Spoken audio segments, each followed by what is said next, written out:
Selamat pagi sahabat Strating dimanapun kalian berada. Semoga selalu sehat, bahagia, dan banyak berkat. Hari ini kita lagi ada di KL. Kenapa kita ada di KL lagi? Karena satu, kita harus bikin endorsement tanda tangan. Kenapa ceritanya begitu? Karena kemarin nih ceritanya Agustus pas baru pulang dari Belanda, paspor tuh kebetulan habis bulan Januari 2023. Jadinya daripada nunggu-nunggu, mumpung kita lagi di KL juga tuh pas pulang dari Belanda, kita masukin renewal visa. Kok renewal visa sih? Renewal paspor. Jadilah pasportku tanggal 18 Agustus. Dan pas lagi mau masukin paspor tuh ada dengar berita bahwa paspor keluaran yang baru tidak mempunyai kolom tanda tangan. Nah, udah curiga nih. Kayaknya bakalan dapet yang nggak ada kolom tanda tangannya. Dan itu bakalan bermasalah banget buat saya karena kita memang rutin pulang ke Belanda. Jadi kedutaan Belanda dan kedutaan Jerman adalah dua negara yang tidak membolehkan paspor yang tidak ada kolom tanda tangannya.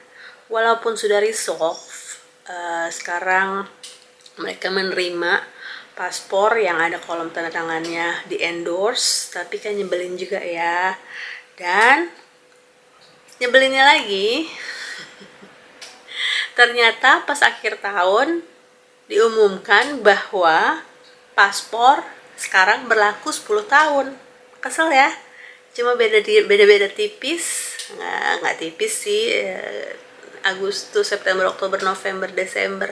5 bulan aja. Kalau aku nunggu sabar nih, bakalan dapat paspor yang 10 tahun. Tapi ya udahlah ya. Jadi gitulah sekarang. Kita harus ke embassy untuk endorse kolom tanda tangan. Jadi begini nih bentuknya. Paspor yang lama tuh ada kolom tanda tangannya di sini. Walaupun ya sebenarnya ini kosong aja sih selama 5 tahun saya punya paspor karena alamat dan lain-lainnya ditaruh di halaman yang ini. Sorry ya, aku tutupin. Nah, sementara si paspor yang lama nih cuma gara-gara kotak ini doang sih sebenarnya tuh, liatin. Cuma gara-gara kotak ini doang. Jadi saya nggak tahu ini sebenarnya kesalahannya ada di mana ya, di percetakan, apa emang sengaja dibikinin nggak pakai yang tanda tangan, tapi kok kenapa gitu, ngeselin. Udah berpuluh-puluh tahun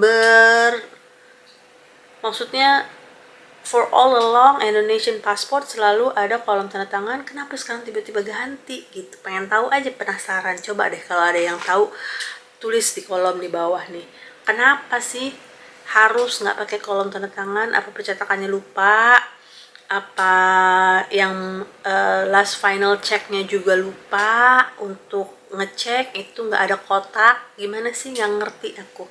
Coba ya yang ngerti apa yang terjadi dengan paspor Indonesia ini, kenapa bisa sampai kelupaan kolom tanda tangan, komen di bawah ya. Nah, jadi ini dia paspor yang baru, cuma nggak ada kotak doang. Kesel kan, rasanya pengen kotakin gitu doang tuh. Nah, jadi cuma gara-gara itu doang banyak banget yang udah jadi bukan korban sih ya, banyak banget yang tidak mengetahui. Jadi akhirnya mereka yang mau traveling juga terhambat. Ada yang visanya ditolak gara-gara nggak ada kolom tanda tangan. Ada yang udah mau terbang ya, udah mau terbang nih ke Frankfurt, sampai di airport nggak boleh terbang karena paspornya nggak ada tanda tangan. Jadi kan kasihan ya, menghambat orang traveling, waktu lagi, belum lagi tenaga, belum lagi kalau harus nginep-nginep biaya ya. Kebayang nggak kalau punya anak kecil gimana repotnya, kalau harus ditolak di airport, kalau harus berangkat tapi visanya di reject gara-gara nggak ada kolom tanda tangan aja. Jadi agak-agak sedikit membawa kesusahan ya buat orang-orang yang emang travelingnya banyak banget, terutama untuk ke negara-negara Eropa gitu. Jadi hari ini kita mau endorse tanda tangan ke embassy, tapi karena si bayi ini masih tidur, jadi aku harus nungguin dia bangun dulu. Oke, kita coba bangun dia dan kita ikutin gimana prosesnya untuk endorse tanda tangan yang ada di paspor hijau kesayangan kita ini.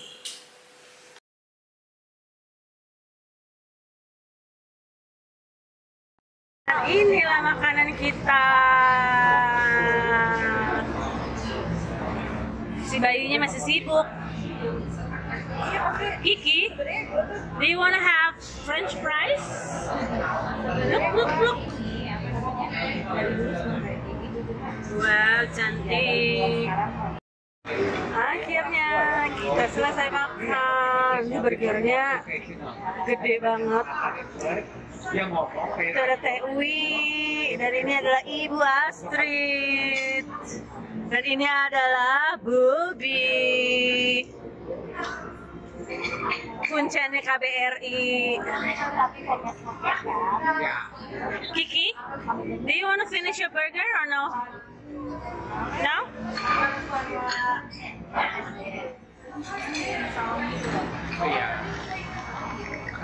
Disinilah kita mengendorse kolom tanda tangannya, loket 26. Jangan lupa bawa fotokopi halaman depan dan juga fotokopi visa yang berlaku.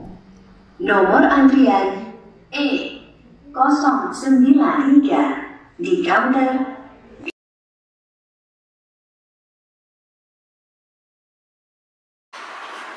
Halo, akhirnya sampai lagi di rumah setelah seharian di KL ngurusin endorsan kolom tanda tangan di paspor kesayangan kita ini. Jadi kemarin ceritanya kita udah separuh jalan, sampai setengah jalan deh, kira-kira 1 jam kita jalan, terus pakai acara ketinggalan paspor. Ternyata paspor yang nggak dibawa, jadi kita balik lagi ke rumah ngambil paspor dan baru lagi nyetir ke KL. Makanya sampainya jam 12 malam kemarin di KL. Tapi syukurlah semuanya berhasil, semuanya gampang-gampang aja. Terima kasih juga untuk para ibu-ibu KBRI yang udah ngebantuin untuk ngedapetin endorsan tanda tangan ini, yang udah ngasih tahu di mana letaknya dan lain-lain. Terima kasih banyak semuanya teman-teman di KBRI. Jadi akhirnya dapet juga si endorsan tanda tangan ini. Jadi beginilah bentukannya. Tuh, di endorse begini di halaman yang keempat. Jadi caranya sebenarnya gampang aja. Kita tadi cuma ke counter 26, terus sampai situ nggak usah pakai nomor antrian, nggak usah pakai ngantri-ngantri, nggak lama juga, cuma ngasih paspor. Jangan lupa untuk fotokopi halaman depan dan fotokopi visa yang berlaku. Jadi misalnya kayak saya pakai dependent pass atau work permit atau temporary pass atau apalah namanya residency pass, itu harus di fotokopi yang masih berlaku. Jadi fotokopi 2 itu, kemudian kasih paspornya, nggak lama, setengah jam endorsannya udah selesai. Jadi ditunggu aja, nggak pakai ditinggal paspornya. Gampang juga kan? Gampang banget. Terima kasih juga buat teman-teman ibu-ibu kuncen KBRI KL yang udah ngebantuin dan juga tadi nyempetin untuk makan siang bareng. Jadi gampang kan sebenarnya, cuma tinggal di endorse ke imigrasi atau di endorse ke KBRI setempat di mana atau di negara tempat kalian semua tinggal. Gampang banget caranya. Kita aja yang di KL yang orangnya segitu banyak banget warga Indonesia di KL, nggak pakai acara nunggu, nggak lama-lama udah dapet endorsannya dalam 30 menit deh kalau nggak salah. Kemarin aku nunggu ini jadi si paspornya. Jangan lupa buat yang dapat paspor baru atau yang baru renew, diperhatiin kalau emang belum ada kolom tanda tangannya, pergilah untuk endorse karena penting banget terutama buat yang mau apply visa Schengen ke Belanda atau ke Jerman. Mereka biasanya tidak menerima. Resikonya adalah it's either di reject atau walaupun udah dapet visa bakalan nggak boleh naik pesawat ya. Oke, sekian vlog kita malam ini. Udah waktunya istirahat karena perjalanan jauh banget dan lumayan. Ini udah tengah malam juga. Sampai ketemu lagi di vlog-vlog berikutnya. Jangan lupa untuk subscribe, like, dan komen. Thank you. Sampai ketemu lagi.